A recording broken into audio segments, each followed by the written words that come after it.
والصلاة والسلام على من لا نبی بعد۔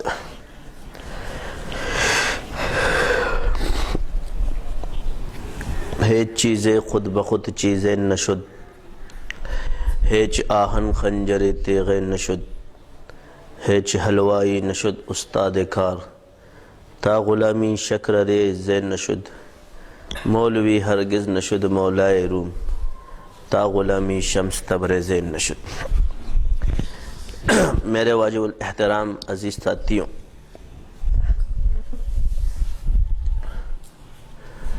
نصاب کی اہمیت آج کیا ہے کہ آخر اس نصاب کو بار بار بیان کرنے میں اس کی حکمتیں کیا ہے؟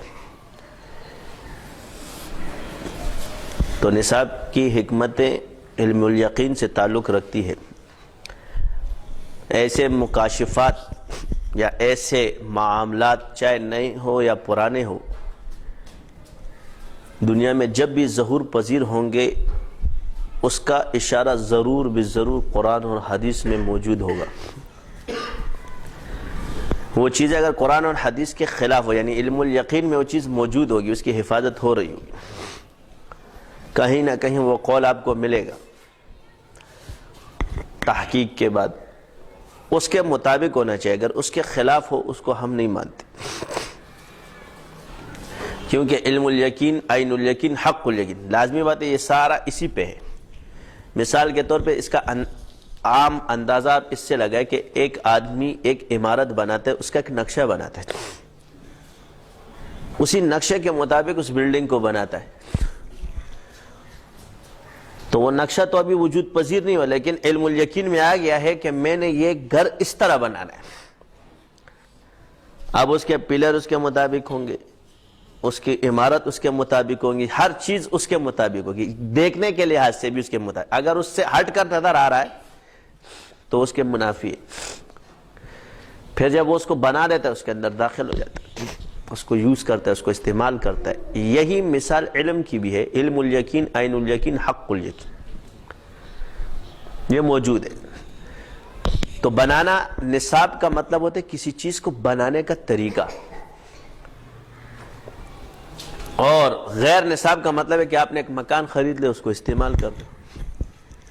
تو یہ جو خریدنے والا ہے یہ دوسرا مکان نہیں بنا سکتا، یہ خریدتا ہی رہے گا جب تک اس کے، لیکن یہ بنانے والا بناتا رہے گا، دوسروں کو سکھاتا رہے گا۔ جو مکان میں رہ رہا ہے وہ کسی کو مکان سکھا نہیں سکتا۔ تو نصاب گمراہی کو روکنے کا راستہ ہے۔ آپ علیہ السلام کی صحبت میں صحابہ ہے، جبکہ حضور کی صحبت میں ہی علم منتقل ہو رہا ہے۔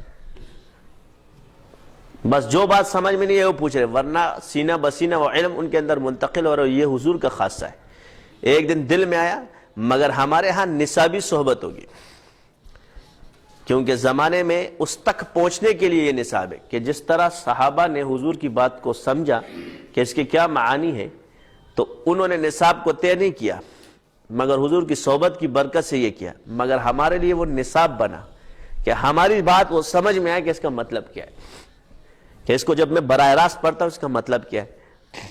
یہی وجہ ہے جب حضرت حضور نے فرمایا جاؤ جو یہ کلمہ پڑھ لے لا الہ الا اللہ وہ جنت میں جائے گا، جب ابو ہریرہ رضی اللہ تعالیٰ عنہ کو یہ فرمایا وہ گئے، اور جب حضرت عمر نے ان کو تھپڑ مارا، کہا شکایت کر دی حضور کے بعد، یا رسول اللہ مجھے حضرت عمر نے مارا ہے۔ تو آپ آئے تو کہا آپ نے کیوں مارا؟ کہا یا رسول اللہ لوگ باقی احکام چھوڑ دیں گے، یعنی کلمے میں اتنی طاقت ہے کہ جنت میں چلا جائے مگر یہ لوگ باقی احکام کو انکار کر دیں گے۔ تو یہ بھی حضور کا فیض ہے، جس کی وجہ سے آپ علیہ السلام نے یہی فرمایا کہ آپ کی خصوصیت کہ میرے بعد اگر کوئی نبی ہوتا تو عمر ہوتا، کہ لوگ باقی احکام چھوڑ دیں گے، باقی حکموں کو چھوڑ دیں گے۔ اس لیے دین کو کل سیکھنا چاہیے، جز نہیں۔ جب دین میں آپ کل تک چلتے رہو گے تو لڑائیاں خود بخود ختم ہونا شروع ہو جائیں گی، اور اگر جز بھی اپنے اصولوں پر چلے تو ٹھیک ہے، مگر اگر وہ دوسروں کو غلط کہتا ہے یہ صحیح نہیں ہے۔ اپنے اصول کا ماہر ہونا چاہیے اس کو۔ تو آج لوگ جزیات پر چلتے ہیں اور اسی کو کل سمجھ لیتے ہیں۔ مثال کے طور پہ اجازت حدیث ہے، اگر طالب علم کو ایک بزرگ دیتا ہے تو اس سے کیا مراد ہوتی کہ یہ طالب علم کل عالم بنے گا، کیونکہ وہ نصاب طے کر رہا ہے، ایک دن 8 سال بعد یہ عالم بن جائے گا اور اس کو سند مل جائے گی، فاضل ہو جائے گا، تو اس کا حقدار ہے۔ تو اجازت کا مطلب ہوتا ہے نصاب کو طے کرنا، بغیر نصاب کے گمراہی پیدا ہوتی ہے۔ آپ مثال کے طور پہ ایک جز چلتا رہا، کہیں نہ کہیں انسان گڑبڑ ہو جاتا ہے۔ اب اکثر بات ہے، ایک جگہ میں گیا، ہمارا ایک ساتھی ہے، سادہ لوگ، ہم لوگ کہتے ہیں کہ جی سب اس طرح، غلط ہے۔ علماء کی بات کو دیکھیں کہ ان کا رہنما کون ہے، وہ تو سادہ ہے، بس جو اس نے سیکھ لیا، ابھی 10 سال بعد 20 سال بعد سیکھتا جائے گا۔ کہنے لگا حضرت میرا اس پر ایمان نہیں ہے، میں نے کہا یہ غلط ہے۔ آپ اگر اس چیز پر ایمان نہیں رکھیں گے کہ میرا جادو پر اور ان چیزوں پر ایمان نہیں ہے، تو آپ ایمان سے خارج ہو جائے گا، یہ کفر ہے۔ ہاں، آپ یقین ایک الگ چیز ہے اور عمل، آپ اس پر یقین اور عمل نہیں کرتے، ایک الگ چیز ہے، اس سے آپ گناہگار نہیں ہوگے، کیونکہ آپ کا یقین اس سے اعلیٰ پر ہے، مگر ایمان آپ نے رکھنا ہے اس پر۔ اگر آپ نے کہا میرا ایمان نہیں ہے، تو آپ دائرہ اسلام سے خارج ہو جائے گے، تو کفر ہو جائے گا۔ تو ایمان بنانا، ایمان آپ کا بن گیا، ایمان کو سنوارنا، قبول کرنے سے مسلمان ہو گئے سب۔ لا الہ الا اللہ محمد رسول اللہ، اس کے تمام احکام کو ہم مانتے ہیں، بس یہ ایک ہی حال میں سب کا ہوگا۔ یہ نہیں کہ اس ایمان کے اندر چھوٹا اور بڑا مخالف نہیں، بڑے سے لے کے چھوٹا برابر ہوگا اس میں۔ اگر ایک آدمی بہت بڑا عالم بن جائے اور ایک جز کا انکار کر دے، تو وہ بھی اس دائرہ اسلام سے خارج ہو جائے، جیسے قادیانی، باقی سارا عمل وہ دین پر کرتے تھے، مگر ایک جز میں آ کے اس نے کیا کہا، لا الہ الا اللہ کو، مگر محمد رسول اللہ میں ادھر آ گیا، خود کی طرف گیا۔ دلائل بھی دیتے ہیں، سب کچھ دیتے ہیں، مگر دائرہ اسلام سے خارج ہو جاتا ہے۔ میں یہ تو نہیں کہتا، تحدیث نعمت کے طور پر کہہ رہا ہوں کہ یہ نقطہ اللہ نے مجھ پر کھولا کہ 2 چیزوں کی غلطی کی وجہ سے دنیا میں گمراہی پیدا ہوتی، ایک اصول کی پابندی نہیں ہے اور ایک نصاب کا انکار ہے، جس کی وجہ سے لوگ، اب ہر کوئی کہتا ہے مجھے یہ بتاؤ کہ حضور سے بڑی نظر تو دنیا میں کوئی نہیں لایا ہے۔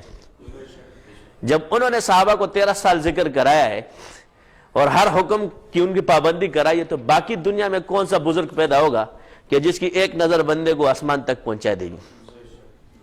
تو اس نظر کو میں خیالی نظر تو کہتا ہوں، مگر جس بزرگ نے یہ تصرف کیا تو اگلا بندہ رہا بھی نہیں ہے، وہ 3 دن بعد مر بھی گیا ہے۔ کیوں کہ ایک آدمی جب 2 کلو کا بوجھ نہیں اٹھا سکتا، آپ اس پر جب پورے زمین اور آسمان کا بوجھ رکھ دو گے تو زندہ تھوڑی رہے گا۔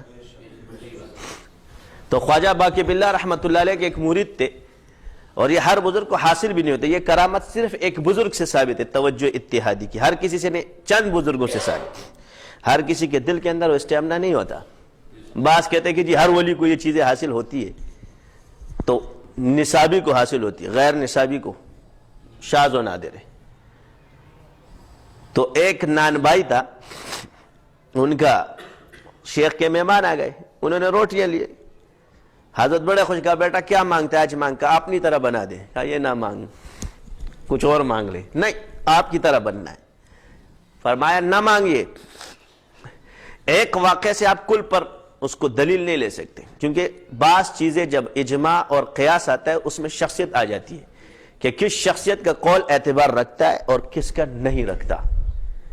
یہ عموم کے لیے نہیں ہے کہ قرآن اور سنت سے کون سے اقوال اور یہ کس کو یہ درجہ حاصل ہے، یہی بوجھ ہوتا ہے۔ اب مثال کے طور پر تو انہوں نے کہا کہ نہیں مانگ، فرمایا نہیں میں نے یہی مانگا، نہ مانگ، مجھے یہی مانگنا ہے۔ اچھا جو توجہ ڈالی، بالکل انہی کی طرح ہو گئے، 2 دن بعد شہید ہو گئے۔ وجہ یہ ہوتی ہے کہ بھائی یہ کیا چیزیں ہیں، کیونکہ یہ پاور ہے، انہوں نے ایک چیز کو برسوں بعد حاصل کیا اور اس نے طلب کیا، اور جب انہوں نے دیا تو چلا بھی گیا۔ تو بعض چیزیں انسان کے کنٹرول سے باہر ہو جاتی ہے، کیونکہ تصوف کے اندر کافی معاملات ہے۔ ایک انسان پر غیبت کا ظہور ہوتا ہے، اس حال میں آ جاتا ہے، اس میں کیا ہوتا ہے کہ لوگ کہتے ہیں یہ بڑبڑ کرتا ہے، حالانکہ شروع ہو جاتا ہے، میں یہ ہوں تو میں وہ ہوں، یہ ہوں تو میں وہ ہوں۔ جب تھوڑی دیر بعد آتا ہے حضوری میں کہ یار یہ میں نے کیا کہہ دی۔ غیبت، حضور، تلوین، تمکین، سکر، سہو، اس کو پہچاننا آسان کام نہیں ہے 6 نام، مگر اس میں شخصیات کو پھرکنا یہ کون سا نفس اس کا مکلف ہے، یہ آسان نہیں ہے. ایک آدمی مجھے فون کرے، میں نے خواب دیکھا جی میں آپ کا جادو کاٹ رہا ہوں. میں نے کہا خیالی خواب ہے تمہارا، یعنی آپ میرے پاس آتے ہو مجھے کہتے ہو کہ میرا جادو کاٹو، تمہارا خواب خیالی ہے.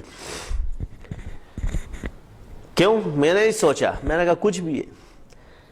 تم کس سلسلے سے؟ فلانا فلانا. میں نے کہا سلطان بہو سے نسبت ہوتی ہے. اچھا خواب میں ہے جی. اچھا بتاؤ تمہاری نسبت ہے تو بتاؤ جادو کے طریقے کتنے ہیں، کیونکہ تمہیں تو نسبت حاصل ہو گئی ہے. تو نسبت کا پتہ نہیں. جی مجھے یہ پتہ نہیں. جب تجھے پتہ نہیں تو کاٹے گا کیسے؟ بس میں توجہ کرتا ہوں اللہ کرم کر دیتا ہے. میں نے اللہ تو سب پہ کرم کرتا ہے، جالیوں پہ بھی کرم کرتا ہے. یہی تو چیز ہے کہ اللہ کرم کرتا ہے، کیونکہ اللہ سے جس طرح تم مانگو گے اللہ تمہیں دے گا،